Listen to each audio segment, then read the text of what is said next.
Welcome back to another episode of Elevate with Elsner. I'm your host, Blake Elsner, and I'm beyond excited to bring you today's guest, someone who's not just elevating his own life, but has been instrumental in elevating countless others along the way. Joining us today is Louis Vandervalk, a true visionary, a serial entrepreneur, and published author based in New Brunswick, Canada. Louis has an impressive background in construction and trades, coupled with a degree in mechanical engineering. But it doesn't stop there. Louis is the perfect example of how passion and perseverance can lead you to incredible places. Without any formal business or sales experience, he launched a digital marketing business in 2009, focused on helping contractors achieve results driven growth. As the owner of Blue Crocus Solutions, Louis specializes in web design and SEO for contractors, delivering real measurable impact for his clients. In May of 21, he took his expertise a step further by partnering with a local junk removal company, driving extreme growth through his proven marketing strategies. Louis is someone who has truly embraced the roller coaster of business and personal development, surrounding himself with coaches and mentors to sharpen his skills and deepen his impact. His journey is packed with lessons, insights, and takeaways that will resonate with anyone looking to elevate themselves in business or in life. So get ready for an inspiring conversation as we dive into Louis's entrepreneurial journey, his successes, challenges, and the strategies that have fueled his growth. So let's get started. Welcome. My man, that's a lot. That's a big introduction to live up to. I appreciate it. That's right. I like to get it going. So give us a little insight into that guy. That guy, well, grew up on a. We can kind of take it back to the start, and I think this is probably where it did start. You know, the kind of the drive to keep going, the drive to work through the hardships and whatnot. Grew up on a farm, was doing. You know, it didn't really have summers off. Really, can't ever really remember summer being taken off. We worked on the farm for as early as I can remember. Got into construction, building fences, doing roofing, that sort of thing on the farm, and keeping myself busy in the summer. Through high school, I did that. After high school, I did that for 4 years, roofing, plumbing, installing pools. Just kept busy. At one point, I was working from like 5:30 to 11:30, paying off some debt that I had incurred through a few different things. And then one of them was I wrecked a friend's car that I was borrowing to go visit a girlfriend like 3 hours away. So I had to pay off the car, basically buy him a new car, then buy myself a car. So yeah, just kept busy doing that, and then realized that I needed to kind of get something planned for the future if I wanted to find a wife, start a family, and go that route. So you know didn't none of my family had gone to school, university, college, and one of my cousins had, and I was like, well, maybe that's the path to riches, right? That's what everyone says. And so he did computer science. He basically said, you like science, you like fixing things, you kind of like math, so mechanical engineering you should try. So I just applied. I needed like an extra calculus credit. Did that over the summer, and then got in 2014 as a mature student, which was an interesting experience, jumping in with a bunch of youngsters who were starting freshman year. But jumped in, did the degree, got a job my second summer. So I did construction my first summer, in university, and then got a job in mechanical engineering design the second summer. So paid my way through university with that, paid for our marriage, paid for the proposal, all of that stuff in opposite order, proposal and then marriage. Yeah. And then when I graduated in 2019, we had our first kid like 2 months after I graduated. And I realized really quickly, I liked the engineering design. I found it stimulating. I found it, it was always something different every day. I was doing a really cool job designing aftermarket parts for people who are handicapped to be able to drive vehicles. So like hand controls was the main thing. And then there's all the, like you push for brake, you pull back for accelerator, and they're attached to the pedals. So that if you can't use your legs, you can still drive a car. Super cool thing. And then, people who are amputated, amputees would have like special cups we would design and 3D print to fit their stub basically. And yeah, so did that, was enjoying that, but realized, this again, looking at my future, I was like, I don't know if this is the flexibility that I need. At the time I knew we wanted 4 kids. We have 4 kids now. And that's a lot of going to games and a lot of appointments and all of that. That I was like, I don't know if I can have the flexibility or the income cap that I need to feed four hungry monsters. And so I started looking at other ways to make money. And I was thinking at the time of just doing a side hustle and supplementing the income. And so I started looking online. Drop shipping was something I'd been exposed to in university. Had a classmate of mine who was doing like 30K a month in drop shipping. And I was like, that's insane. Like, I'd never heard of money like that being made per month by one person. Now I know, it wasn't all profit, but it still like set me on that path. So I started looking at that. I went down the path there, realized drop shipping wasn't for me. I just couldn't push consumerism on people like that consistently. But I started being shown all the ads on Facebook for every type of marketing thing under the sun, and one of them landed with me. One of them resonated. It basically combined the concept of contractors. So you build a website, get leads coming in, and then basically sell them to contractors. And so I was like, I can do that. And so that's how I learned SEO, was doing that. My first one was a snow removal site, and then I did masonry. I did carpentry. I did home remodeling, bathroom renovations. I built like 100 sites within the first year, doing just that, building them out and then ranking them, and renting the leads out to contractors. In the process, I started meeting people, started doing SEO directly for their business. Kind of shifted to that after about 2 years, to more just working directly with someone's brand, and then kept honing those skills. Then a junk removal company opportunity kind of came up in 2021. Started that with a buddy of mine from university. We took over the market, got it up to like, I think in the first, I always get the numbers a little foggy, but within the first 4 to 6 months, we were up to like 30K per month. First year, we were up to like 60 to 70K per month doing junk removal and demolition. And so it really embedded us in the junk removal industry and niche and groups as someone who knew what they were talking about. So junk removal became a really big niche that we started playing in as an agency as well.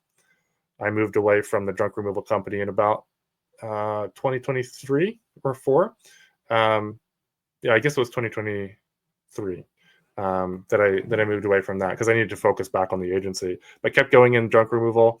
You and I were just talking. We know a mutual friend who does junk removal. But yeah, that's kind of been the journey, man. Still going strong in the agency, working with home service as a general niche, and then a lot of junk removal, plumbers, asphalt paving companies, that sort of thing. Yeah, that's one thing that you and I both know, that people have a lot of junk. People like to hoard stuff, and I go in houses all the time, and I'm like, oh boy, someone's gonna have to Yeah. clean this out, and that that industry is very smart. And the mutual friend we have, we can say Jack Lauber and Mason Hudson, who own American Junkers, they've built, like you say, a tremendous business, and they saw that and the amount of junk, and realized, wow, we could build a whole entire business. Yeah. But obviously, yourself having 4 kids, you kind of had to go, wow, I gotta find some more time for the kids and make sure all the games and whatnot. So how'd you pivot into like the more of the back into the marketing side? Yeah, I guess I skipped a step there. So I started August 1st of 2019, pivoting into marketing, learning it. I didn't know anything about, I knew a bit about marketing because I'd done some side hustles, grew an Instagram account doing blacksmithing to like 2K followers back in 2017, I think. So I kind of like started to love the marketing aspect, but didn't know anything about online stuff as far as websites and SEO. So I jumped in August 1st of 2019. And by August 22nd of 2019, so like 22 days later, I was let go of my engineering job. And what happened was excuse me, I started, being exposed to this whole entrepreneurial community I'd never been exposed to before. And everybody was like, read the 4 Hour Work Week and yada, yada. Well, that book cost me my job. I'm really grateful it did. But basically, he was like, a concept in there was like, if you know you need to be making more, if you know you want something in life, go get it. Go ask for it. And so I got to that point in the book and I was like, man, like I really need to be making more in my job. And I know I can be because I've been working here for 4 years at that time, I think. And my friends were graduating from university with no experience and doing like a bunch more than I was, making a bunch more than I was. So I was like, hey, I should just go ask. And I did. And I was like, I need to be making this much. Or, we should talk about, what that could look like. And that was on a Tuesday. On a Thursday, he was like, come back to me Thursday and we'll chat. I'll chat with my dad, and we'll go through it. I go into his office and he's like, yep, so you're done. Pack up tomorrow and you're out of here. We just can't make it work. And I was like, are you serious? Like, I have a newborn. Like, can we talk about this at all? I probably would have played my cards differently if it were me now, but it's the best thing that happened to me because I might still have been at that job now because it was comfortable. And it was uncomfortable to think about doing anything else, but my hand was forced. And at that point, like, it convinced Alyssa that no career is permanent either, no matter how permanent you think it is. Like, nothing is permanent in life. You have to be able to figure out and pivot and move and go from there. Yeah, and sometimes we do things like out of scarcity because I'm there too. It's kind of like when your heart and your mind aren't there, just not going to work out, and you just Yeah. do it just to pay the bills, just to keep going, and then it's like the universe kind of rewards you in a strange way. Like you say, you lose your job, but then at the same time you're kind of like, well, hell yeah, like it's one of those things that you don't realize it happens for the benefit of yourself and your family. It was equal parts sheer panic and relief when he told me Yeah. that. But, like, it's like the weirdest mixture of emotions I felt. Because, like, I didn't really want to convince him too hard for me to stay. Because I was like, what if he says I can? Like, I'll probably take it. And then I just, like, asked him a couple things, and he's like, no, like, I'm going out on paternity leave soon, so I can't, like, monitor your projects. And I was like, all right, cool. I'll come in tomorrow and pack up. Let's. And then it was a 20-minute drive home to just, like, go tell my wife that you have a 2-month-old baby and I just lost my job. So That's sometimes they say, hey, like like things happen for a reason. I mean, not a great time with a 2-month-old, but look at you now. Here you are with what, four healthy kids and yeah, a four great job. monsters So as I for my expected, for eating yeah, for my eating us out of yeah. house and home.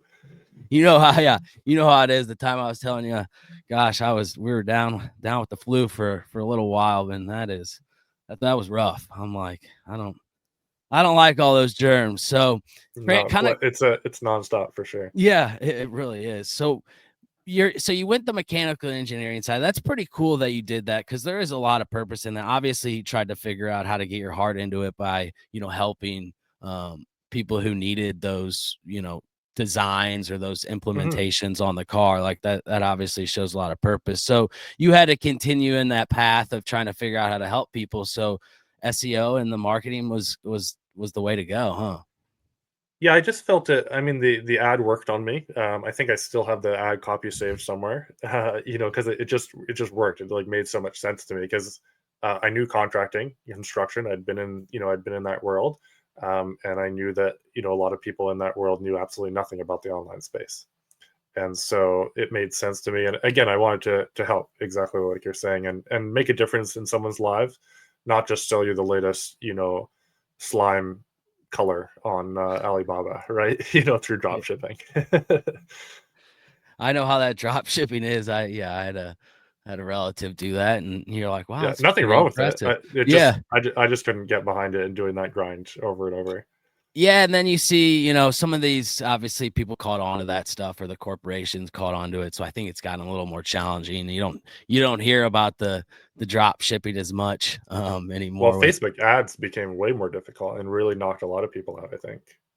Yeah, that's spot on. As somebody that knows, you'd be the one. So how do you help? Like, what's your specialty? If you got a contractor or junk company that comes up to you and they say, "Man, I need some leads," and it's like you got to start right with the big bad wolf of Google, right?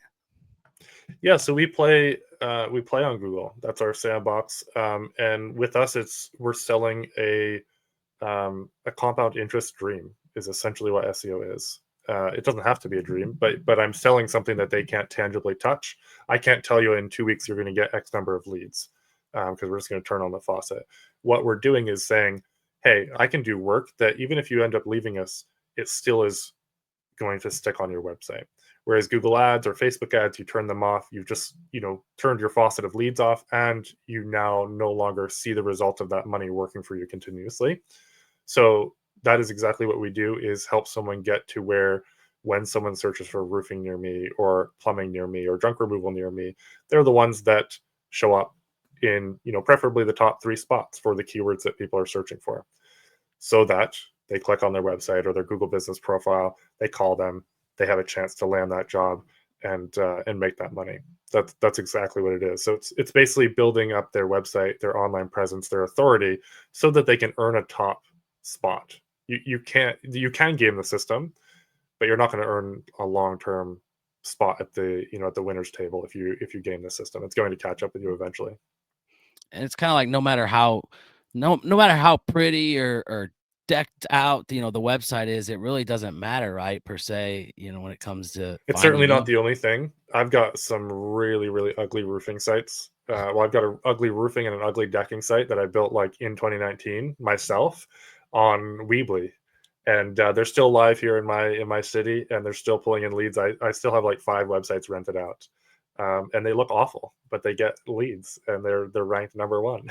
And so I'm not going to change it because it's not, it doesn't gain me anything, and it's kind of a cool case study to show people like, hey, it doesn't matter how amazing your site looks. Has it earned the authority to be something that Google shows? Because Google's selfish, essentially. Google, Bing, DuckDuckGo, they want people to use their search engine. They get money from ads, they get money from a bunch of different things. And so if they can do their best to show the most useful stuff to consumers, they're going to keep them on their platform longer. So ultimately, you want to play to the consumers inside Google's rules. And when Google, obviously, some people might not know this. I know you would know this, that Google owns YouTube. So what is it? Some crazy statistic when somebody Googles you, there's an X amount of short reels or videos. How does that exactly work when? Well, there's so people think of like your website or your Google business profile being at the top, but you can have a ton of different properties at the top. YouTube is one. So if you have a presence on YouTube, you can show up at the in the top results. I like to say, what if you could take up the whole first page? That's kind of where you want to be thinking about as a business, not just, hey, can I take one keyword in the top? But if you take up the whole first page, maybe your LinkedIn page as a business is ranking, maybe your Facebook page, maybe your YouTube channel, your Google business profile, your website. We've had 3 different pages on a website take up 3 different spots on a page because they all had related but different keywords that were ranking for a term someone was searching for. So if you can think about it that way, again, it's earning your spot as the authority in your market for that service.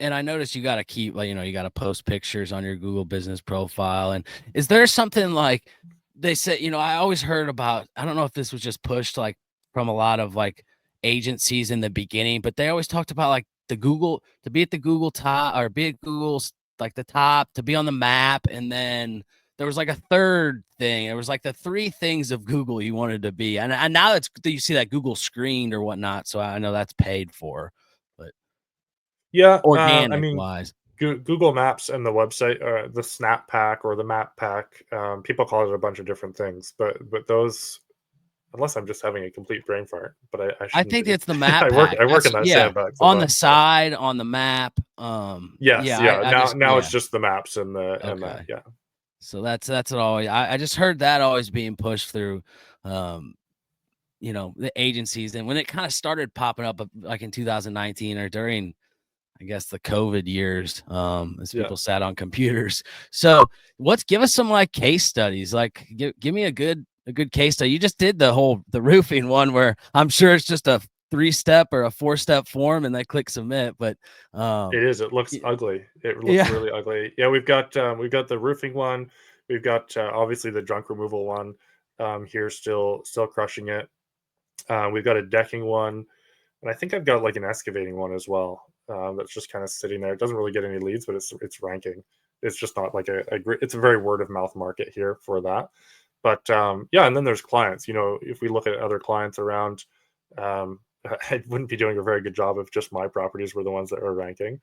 But San Diego junk removal. Some of the different, pretty competitive terms are ones that we've gone after for clients and helped them take over. And again, it's how have they earned their spot at the top? We've helped add fuel to that fire, but they've done a good job on social media, or they've done a good job giving us pictures or videos or content to use to help them, really get to where they need to be. Yeah, I like the content part because that seems to be when I go on Google and if I type in my name, I feel like I see, the other podcasts I've been on, or like if I type in your name after this podcast launches, it comes down on my short reel clips and whatnot. Yeah. So it just, like you're saying, it's building your brand.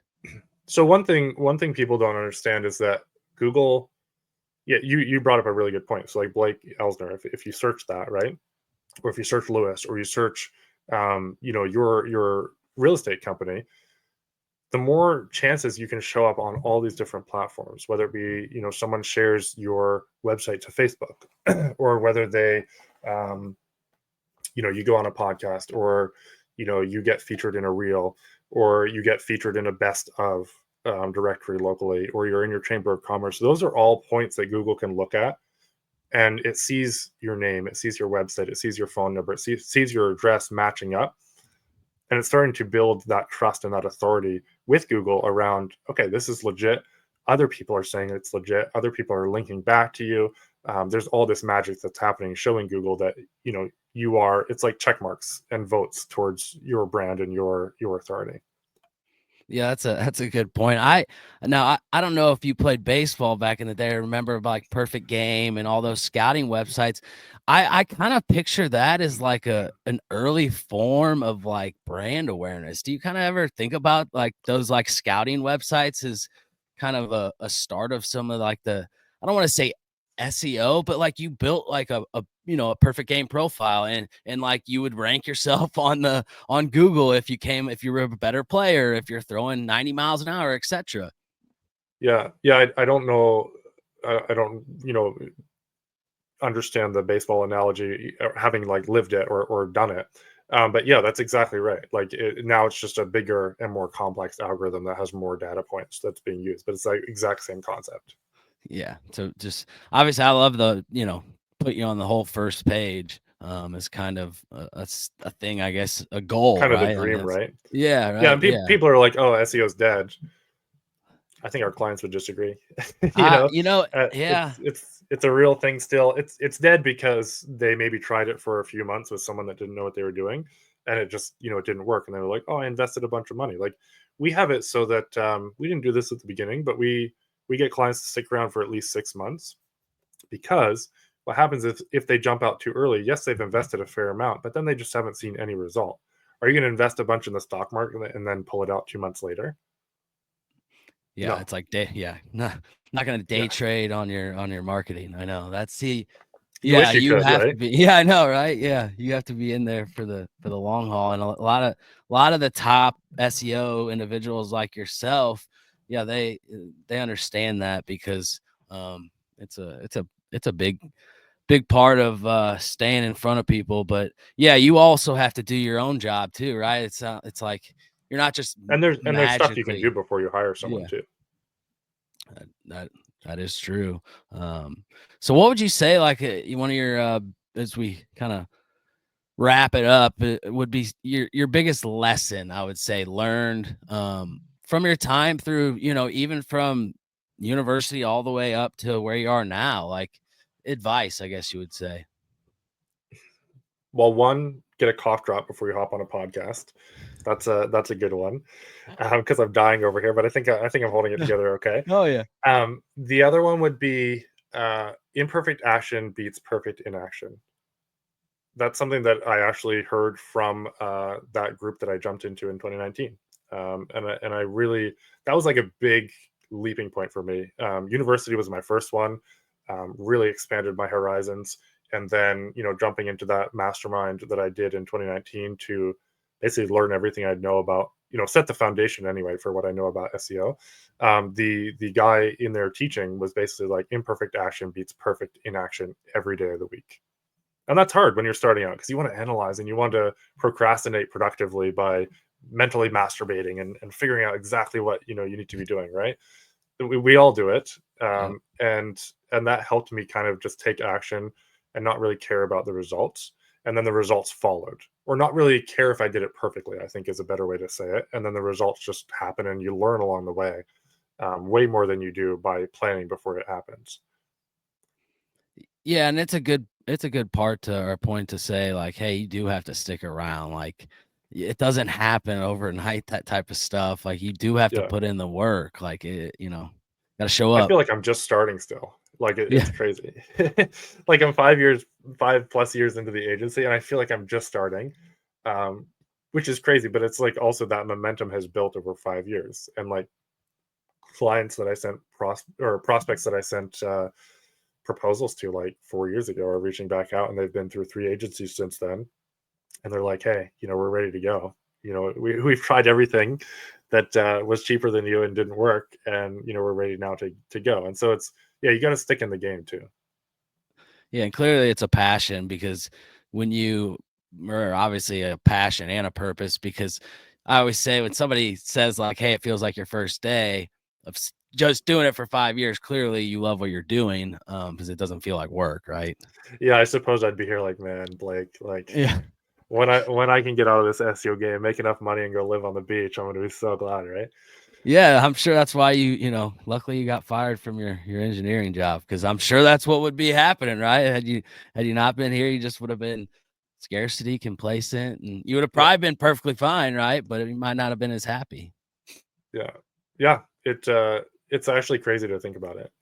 Yeah. It's crazy to think about. Like that was the biggest turning point, and then launching into this. But yeah, crazy looking at the little timeline, milestones.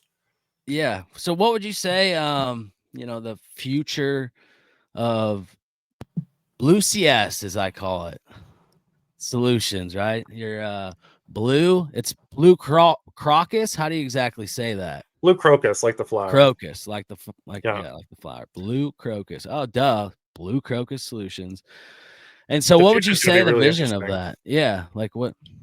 Yeah, the vision I have is to I have to keep pushing the vision to be bigger than my teams. So I have a pretty big revenue goal in the next 5 years, which has to be backed by results for clients, which leads to referrals, which leads to continuing to expand our network and our marketing and whatnot. But more than that, it's to continue to stay on the cutting edge, continue to do the foundational stuff. But the SEO game is changing. It always has been since I got into it, and it will continue to. But there's a lot of exciting stuff happening with AI. There's a lot of exciting stuff happening with all of that. Some which you need to grab onto, some of which you have to kind of wait until it gets developed, and some of which you still need to hit the foundational stuff. So making that balance, who knows where we'll be in 5 years, but we're going to figure it out along the way, and make sure that we're still offering value to clients, and coming up with some way to continue to do that. Yeah, I love that. Because yeah, everything's always changing, and every time I look at Crocus, I think of Crocs. So maybe Croc will call up and they want you to do their Maybe there's a marketing for 'em, rebrand. right? Yeah, Yeah, that's yeah, right. Just blue Croc, right? Yeah, I know my yeah. kid has We'll Crocs we'll and just those call little it Blue charms. Crocs, and then they'll try and sue us, and then we'll say, Yo, oh, we can do your marketing. I know a very high company that was in a similar situation like that, and it's a very generic term. So yeah, it's very funny how that works. But yeah, I'll, so I'll play I'll play it up and be like, no, no, actually, I'm just trying to get your attention for marketing. yeah, no, exactly, exactly. I love that. Well, Lewis, it's been a pleasure having you on here, and obviously your story is it's a testament to the power of perseverance, adaptability, and surrounding yourself with the right people. Because clearly, that's what you've done. The universe is obviously taking you to the right spot. So it's awesome to have you on here, and I appreciate you. Describing SEO and website and kind of giving people information that they can take and improve their lives. Appreciate it, man. No, it's a blast coming on, and if nothing else, let's make Crocs great again. Yeah, let's make Crocs get. Hey, I love Crocs. I'll slip those things on, take the trash out real fast. I'm a fan as They're like well. minivans, about as practical as they come. So This is your engagement hack for this episode. yeah, that's right. Yeah, Hopefully look, people Crocs or not, drop it in the yeah, comments, guys. yeah. And if anybody wants to get a hold of Lewis, all his links are in the show notes. So As always, thank you for tuning in to another episode of Elevate with Elsner. If this episode inspired you, please share it with someone who needs a little extra motivation today. So keep elevating your life and your business. We'll see you next time.